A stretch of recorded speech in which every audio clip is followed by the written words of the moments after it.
Goodbyes are never easy. Corey Linsley heads off to the Chargers, Jamaal Williams and Tim Boyle to the Lions. All of that stuff and more on episode 63, a fittingly episode number 63 of the Underage Packers podcast. I'm Joey, one of your co-hosts today. Thanks so much for listening and tuning in. Joining me, as always, is the Jamaal Williams superfan, my co-host, Big B. How are you today? Well, it's weird being a partial Lions fan, but I'm doing pretty good. You know, we I miraculously predicted it that he would end up on the Lions when we went on Aaron Nagler's podcast. Nagler's never right. And I've been saying that for about like a year and a half now. That Yeah, jokingly, of course. I feel like that's been like a few months ago. That was an on-running joke. That Jamaal is gonna leave and he's gonna go to the Lions. We never we let it rest for a few weeks. We put it on the shelf for a few months. All of a sudden it happens. We're like, wait a minute. But he wasn't on your list of your three teams, obviously, but it could be much worse. At least it's not the Bears or Vikings. It's just the Lions, and it's kind of like the little brother. It's like, well, Yep. I can't get mad at you. You suck too much. But Jamaal will turn that franchise around. Once Jamaal Williams leaves there, the Detroit Lions will have a totally different reputation. Damn right. All right, let's get into it, though. NFL news, Packers news, mostly, obviously. So first off, the Packers, we just finished recorded. We published the episode, and then like 20 minutes later, Aaron Jones extension break. So we didn't talk about that last week. Aaron Jones signs a 4-year deal with worth $48 million. There's actually some really interesting details on this, though.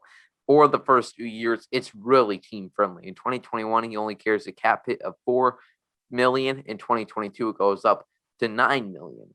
And it's just like, and we'll get to this later about the people crying about not being able to retain Corey Linsley, but it's a really nice deal for the Packers. I'd expect them, he's going to have to fight to stay on that contract in 2022 and pass that, obviously. Maybe he takes a pay cut down 2023 at some point down the line, but Aaron Jones, applauds to you for taking that pay cut. Even if you didn't go to Green Bay, you were going to get more than $4 million this year, and then obviously more on the next following year. So he definitely did take a discount to stay here. Big B, what do you think?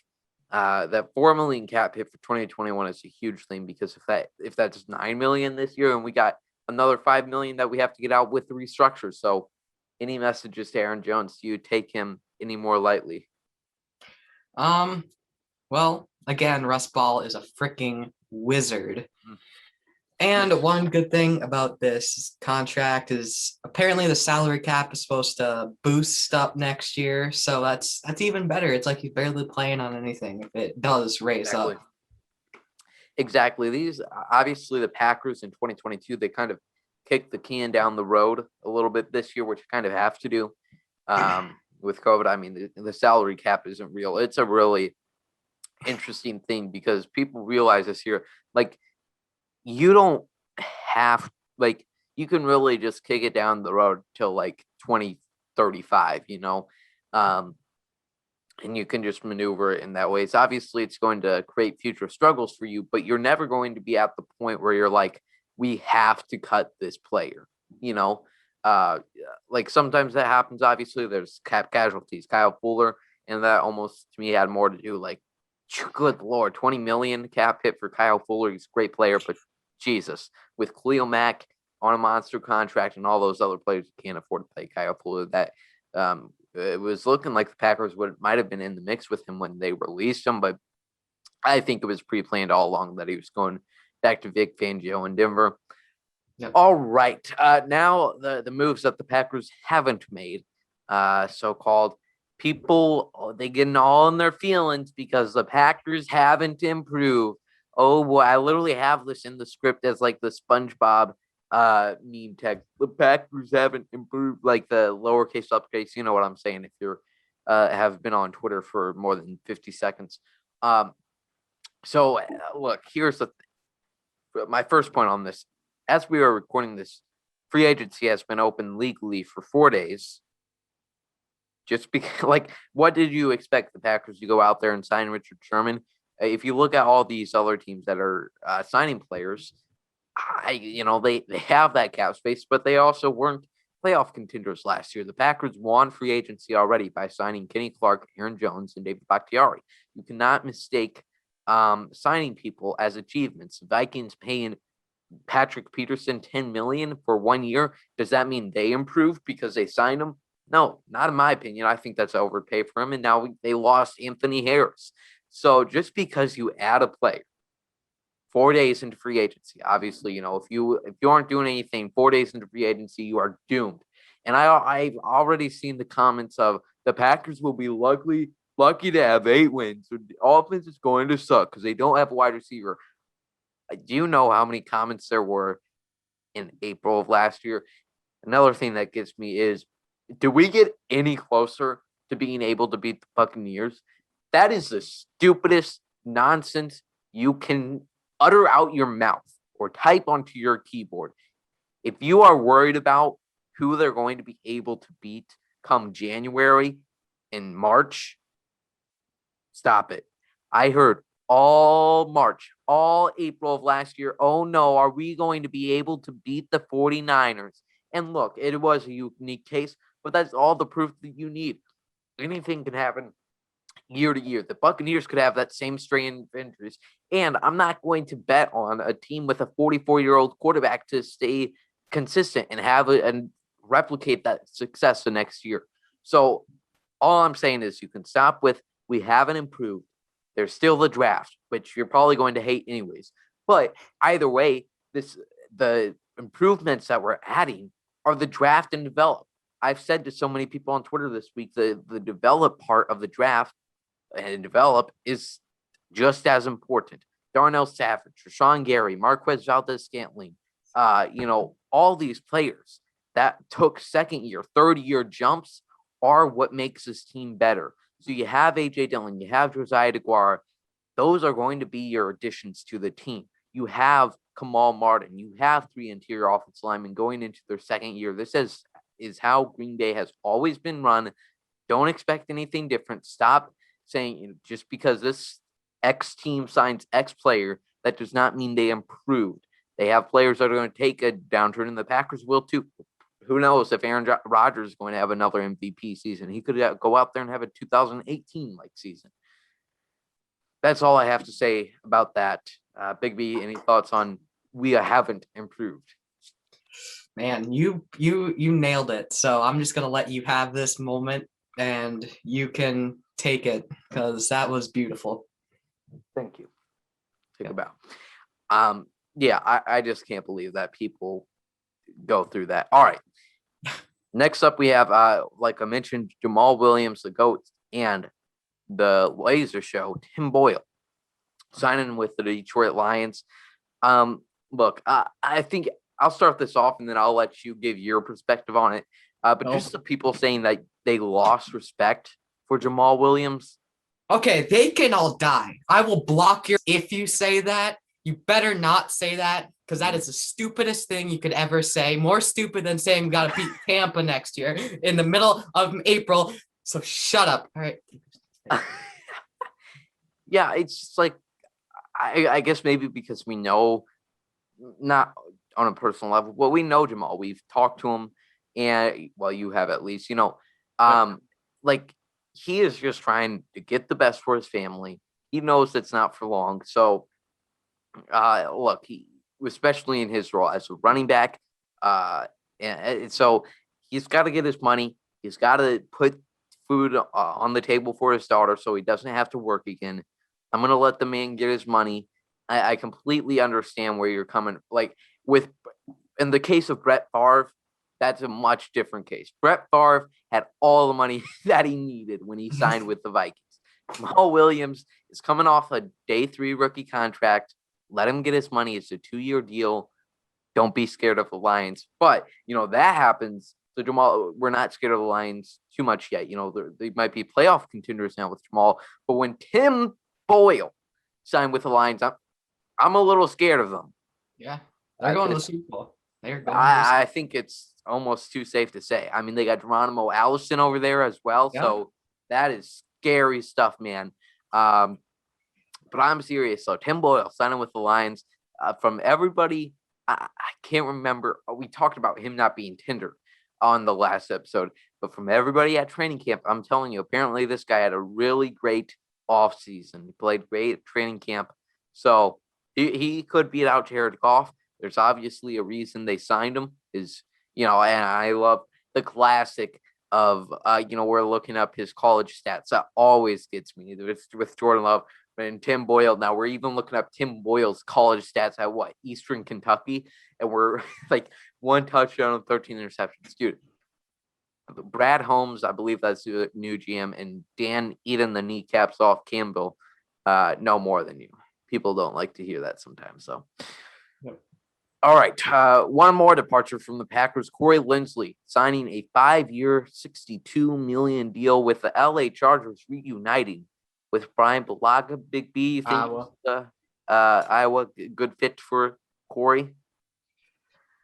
Yeah, I guess so. I really don't. I guess. Yeah, well, obviously play with Justin Herbert, so that's always a win. Exactly. I think good move.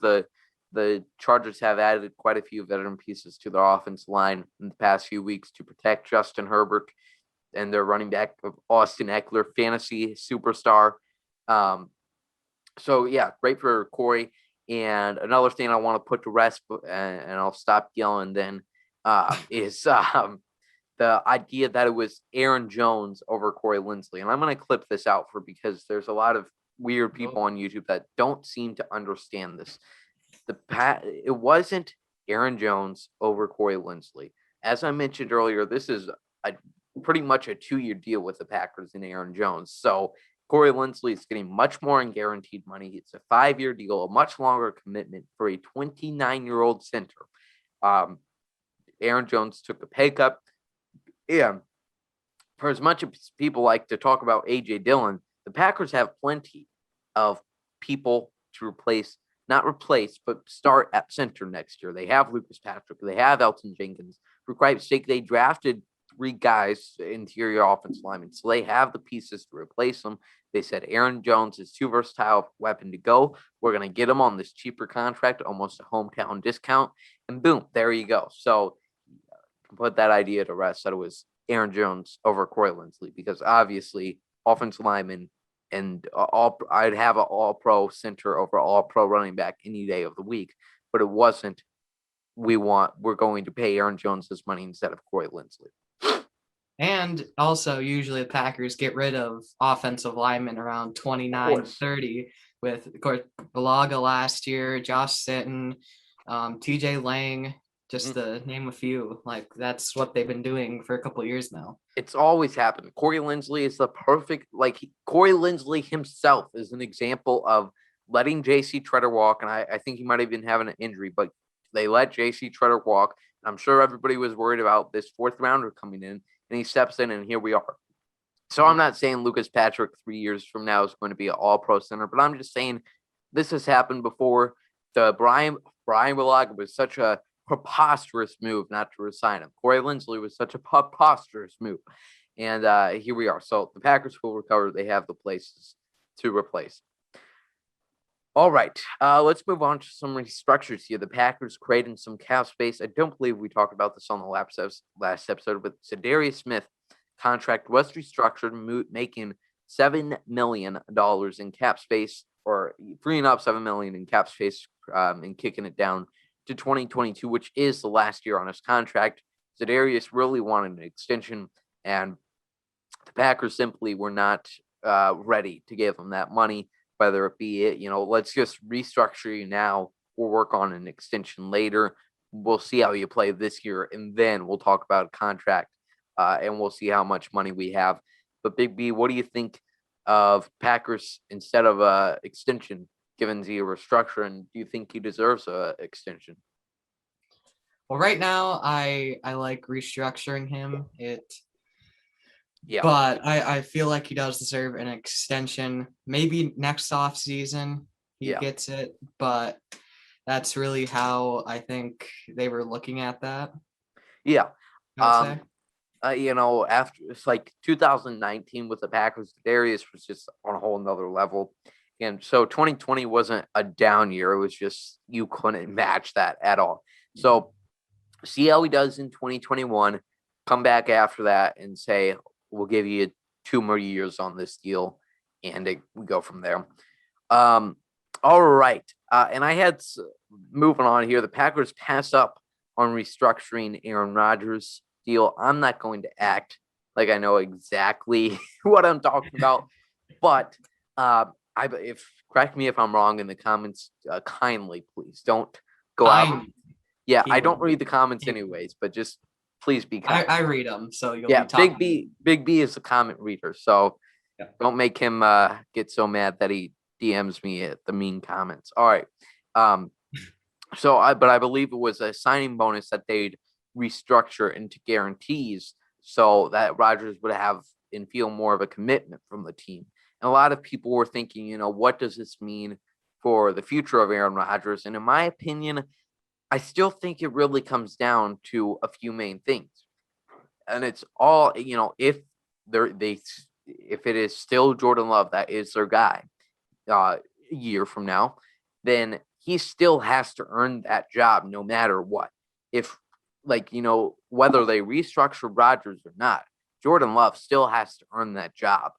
Aaron Rodgers still has to be at the point where they can get good trade value for him, but also isn't, carrying the roster on his back, I guess.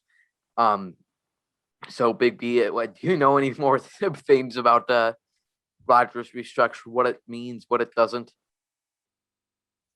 Yeah, I was gonna ask you this like a couple days ago, but I forgot. So I don't. I'm more clueless than you. So yeah, it's like people have a basic ideas, but we'll leave that to Ken Ingalls.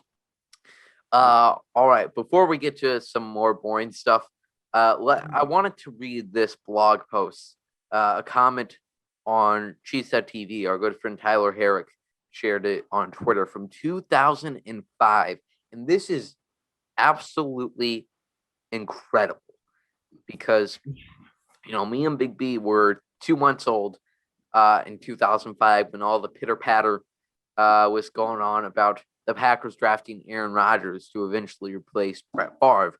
So so we don't experience that obviously, and then 2020 comes along and we have pretty much a parallel, and it's all happening on Twitter. And you don't have to search through some MySpace forum to find people's thoughts on it. It's so fun to go on Twitter and literally look back at. I love to look up the Packers post, like the Packers social media account, posting, we have selected X player with this pick in the draft, and looking back at the replies. I love that. I always comment, reply to them. Who say it's like, what do you think about this now, pal? Yeah. Jair Alexander is a great one to look back at. I'm just throwing out some recommendations out there. There is a few about Devontae Adams, but a lot of those, it was Twitter. Sports Twitter wasn't as big as a thing back then, so it might be hard to find some posts about that. But like I mentioned, here is a comment from a Cheesehead TV reader back in 2005, May of 2005, 10:03 p.m. was a late night for Jerry. All right.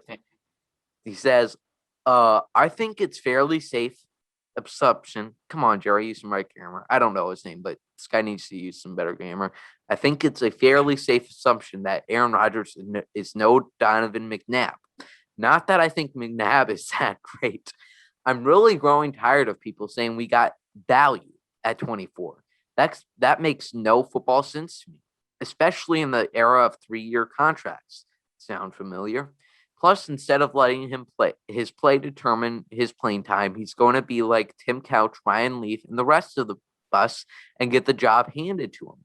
Meaning if he sucks, we're going to have to watch him suck for at least 2 seasons. I don't subscribe to the shoddy philosophy. What does that mean? That's a 2005 slang term. SHODDY philosophy. Maybe they censored swear words. I don't know. I like the Brett Favre, Mark Brunell, Craig Nall mentality and naturally aspire into the role, which he's talking about in that paragraph. He's basically saying when you draft a quarterback, you're pretty much going to play him because you drafted him that high.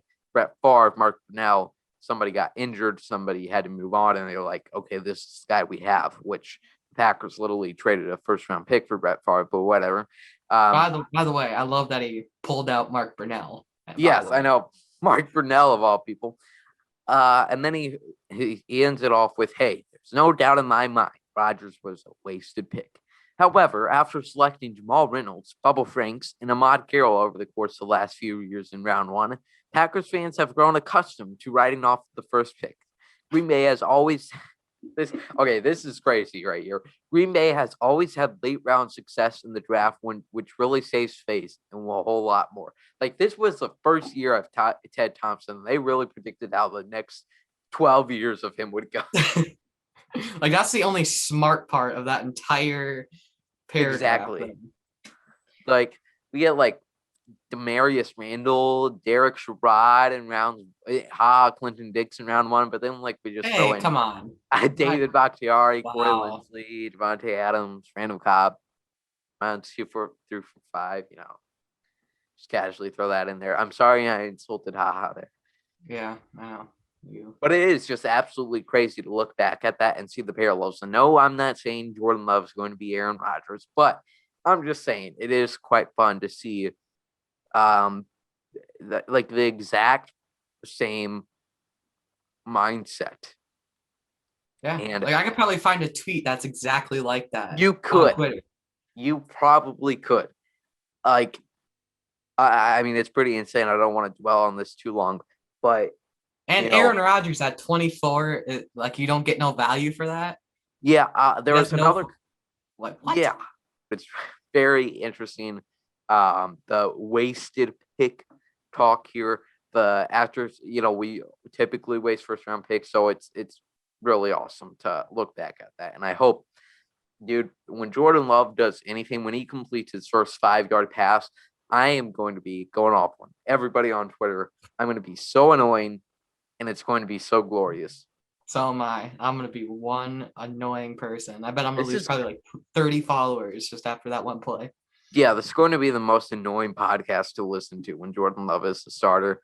All right, let's talk about some stupid moves the Vikings, Lions, and Bears are making. Wait, did you just call the Lions making stupid moves? Not all stupid moves. Just we're highlighting the moves they did make that were questionable. The Lions, actually, their dumb moves, I actually kind of agree with. But let's start off with the Bears. This is like, dude, it never ends with Chicago. It never ends with their quarterback problems. It's hilarious. Like, all of my life, Jay Cutler sucks. They have no plan at quarterback. Sorry, I had to take a sip of Dr. Pepper there. Sponsor us. Yes, please. I'm not going to, actually, I shouldn't say Dr. Pepper. I should say I'm drinking unanimous soda. Please, we're open to any sponsors here. But the Bears, they have never figured out their quarterback problem. Ever since, like, the Egyptians were building the pyramids, and the Bears were still looking for a quarterback back then. They found Jim McMahon for a few years. All right. So here, the glorious thing, they trade a 4th rounder for Nick Foles 2 years or before this year. And it's like, why would he's got a 4-year, $70 million contract? He's coming off a season where he was injured the whole time. Why are you doing this? Not that a 4th rounder is egregious, but that contract is insane. Yeah. After trading up in the 1st round for Mitch Trubisky, and that same time where Sean Watson and Patrick Mahomes were on the board. So they do that.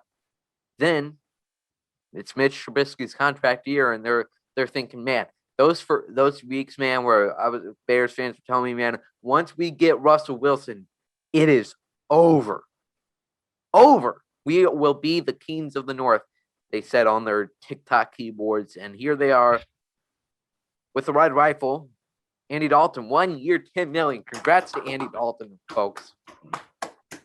How scared of you are of Andy Dalton, Big B? I am shaking in my boots right now. I am terrified. Andy Dalton's about to light us up like he did back in 2014 to the Bengals on week 17. I don't know. Yeah, Andy Dalton, spent a year with Mike McCarthy over in Dallas. Wasn't the best. Man, it's great for the Bears, great for Andy and his family. 10 million to the bank. All right, they also released cornerback Kyle Fuller, like I mentioned earlier, 20 million cap hit. He signed with the Broncos, and also they are now looking to trade. They allowed Akeem Hicks to seek the trade market, which the word came out that they offered 3 first-rounders, a second-rounder, and 2 starters for Russell Wilson. You got to assume now that Kyle Fuller and Akeem Hicks were those players. And the Seahawks are probably like, dude, Kyle Fuller at 20 million, you better figure out something. And I don't think they're ever going to trade Russell anyways. But Akeem Hicks, dude, I am telling you, the Bears will never trade him inside the division. But I would offer up the next 20 first-round picks for Akeem Hicks. Maybe not that much. But if Akeem Hicks is a Packer and on the 2020 team, the 2021 team, just give them the Lombardi trophy now. I'm telling you, man. Like, that would be absolutely incredible. A man can dream. All right, the Vikings. The Vikings, dude, they always go out and sign who I want the Packers to sign in free agency. So they went with Patrick Peterson, 1 year, $10 million, and then Dalvin Tomlinson from the Giants. So, I'm not going to say they're doing anything stupid because I love both of those guys. And then the Lions, I really like both these moves, really. Kenny Galladay, who had a pretty big contract and was injured, so, he signs with the Giants.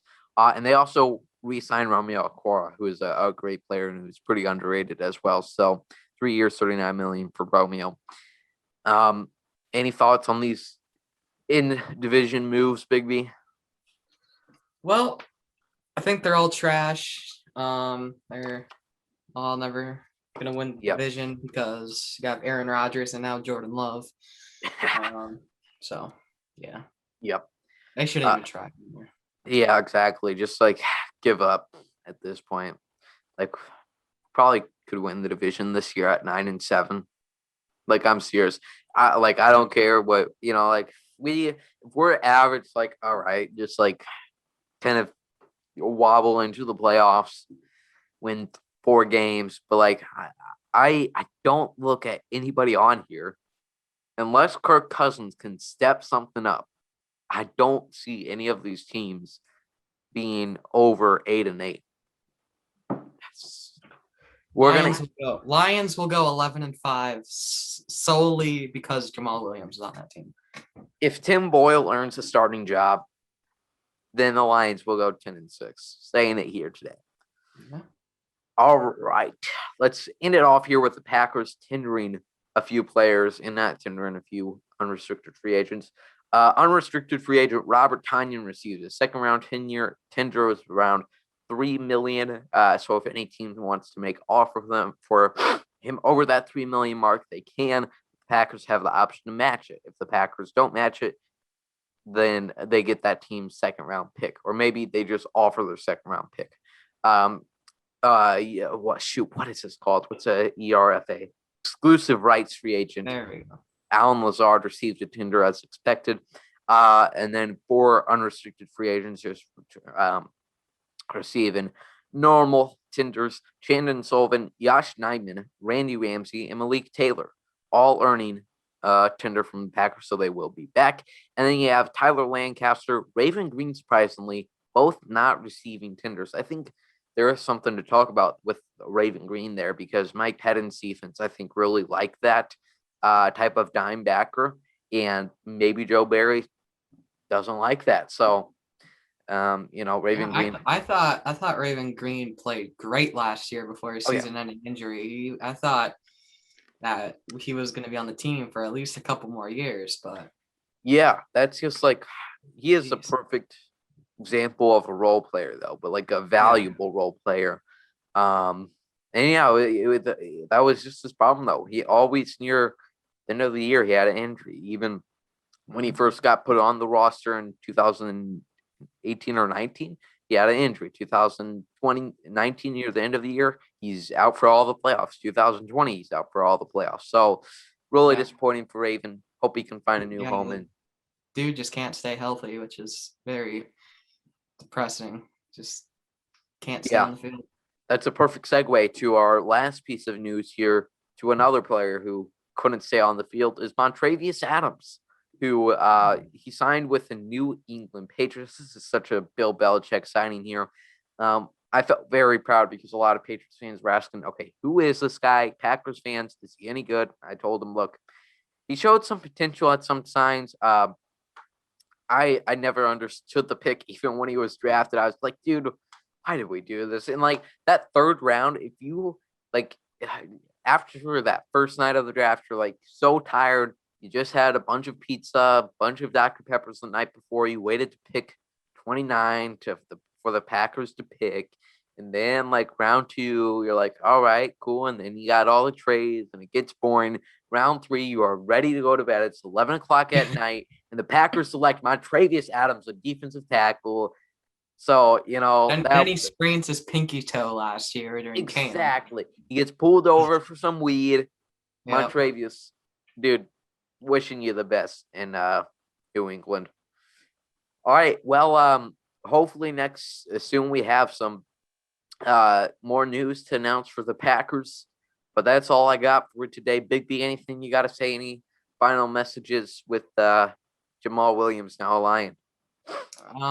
Well, new movement I have officially started is trade for Jamaal Williams. That will be kicking off our inaugural campaign next week. Oh, yeah, it's gonna be amazing. And wow, that's some big news right there. Yep. And also, I broke news on Twitter that Mercedes Lewis is working on a new contract, and he wants more money than the last 2 years. Yes, that is. We will look back on that forever. Like, that is the greatest story. I'm not going to say it on here, but that is just a great story how you got that news. Thanks for reporting that as well. But yeah, my first time. So first time Big B, the official news breaker. Thanks everybody for watching and listening to episode 63 of Underage Packers. Subscribe to our YouTube channel right here if you're watching. Give us a good review on Apple Podcasts. Follow us on Spotify, all that good stuff. You can find us on Twitter at Underage Packers Pod, TikTok, Instagram, all of that good stuff. And as always, go Pack Go.